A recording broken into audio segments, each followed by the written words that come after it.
Here, as follows, is some of the feedback. Hippie. Cunt from the darkness. Naked, ugly, vegan. Face painting twat. Gay douche. Vegan faggot. Although that may have been a cooking suggestion, I'm not sure. And goblin man prick.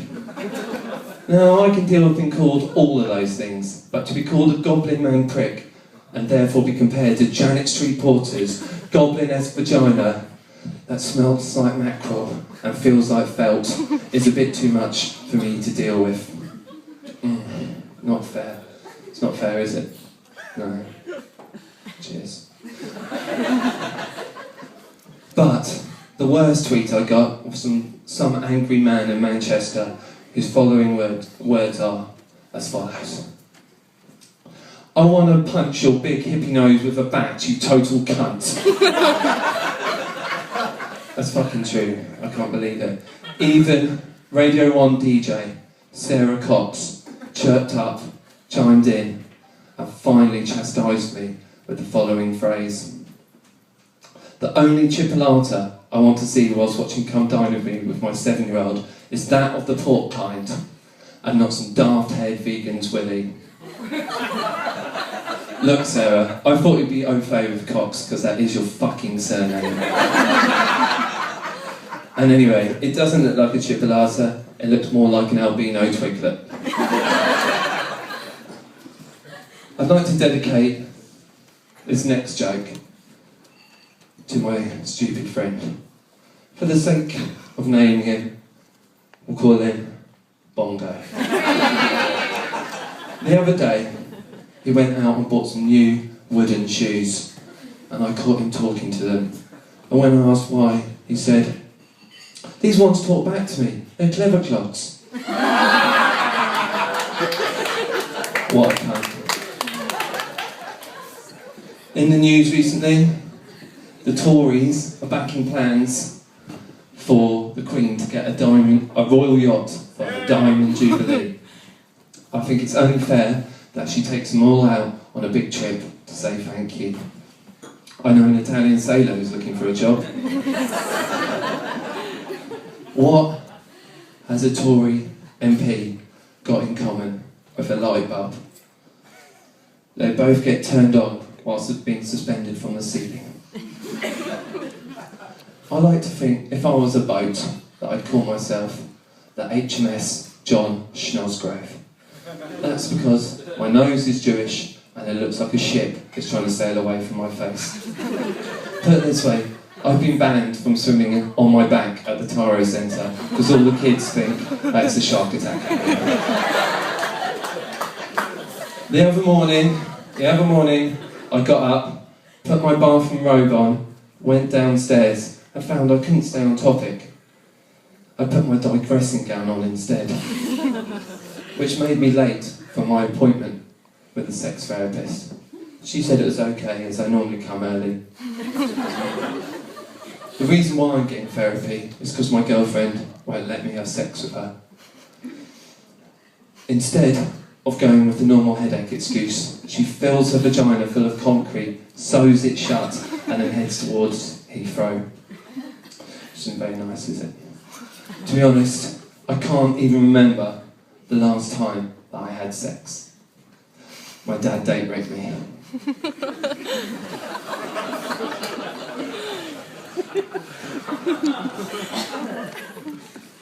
In the news recently, it was nice to see Henry Winkler get an OBE for his services to dyslexia. Or if you're dyslexic, it was nice to see Horny Winkle get an oboe. Sad news, beloved Kellogg's and Ricegill's mascot, Captain Rick, has died. Aww. He was suffering from bowel cancer. That's bad.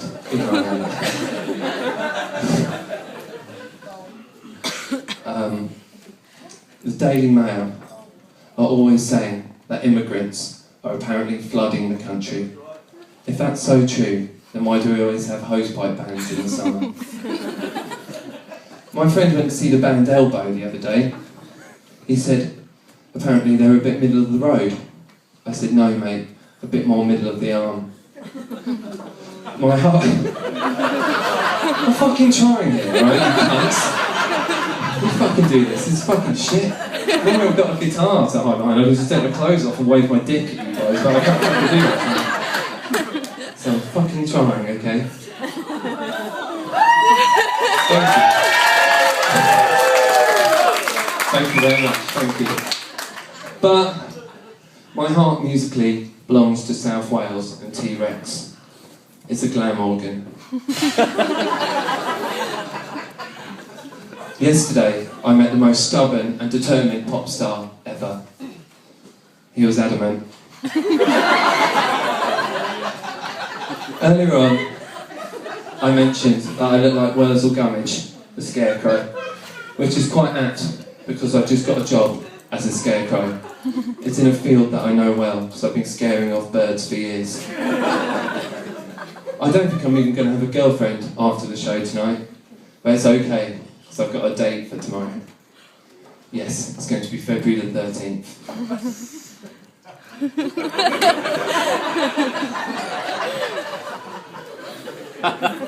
Yes, it's going to be February the 13th.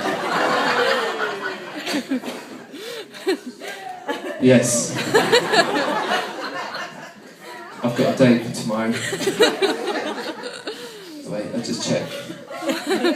Yeah, it's going to be February the 13th. The other day, I went to see my dentist, and she was so rude.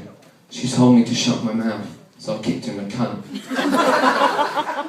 Never use a duck as a reflexologist. I can't afford to foot the bill. I'm thinking about moving to Ireland and setting up a retirement village for smug Irish TV presenters to go and die. I'm going to call it Eamon Holmes. My bike used to be an alcoholic, but apparently he can't handle bars anymore. Got two really good friends. One of them is a depressed comic book collector. Apparently he has a lot of issues. And the other one is an indecisive pilot. His life is really up in the air. Did you hear about the gay bird watcher? He liked a cock or two. What does Andy Murray's mum call her cunt? Andy. Well done, Andy. Thanks very much. I'm glad someone finished that off. Anyway, I'd like to dedicate this last joke to my stupid friend. For the sake of giving him a name, we'll call him Bongo. The other day, he drank too much coffee and went out and bought some new shoes. I guess he's paid for his moccasins. I'm going to leave you with this, guys. Whatever happens tonight, whatever happens in the future, over the coming days, weeks, months, or years, none of this matters. Nothing really matters, because one day, even perhaps soon, we're all going to die. Thank you very much. Good night.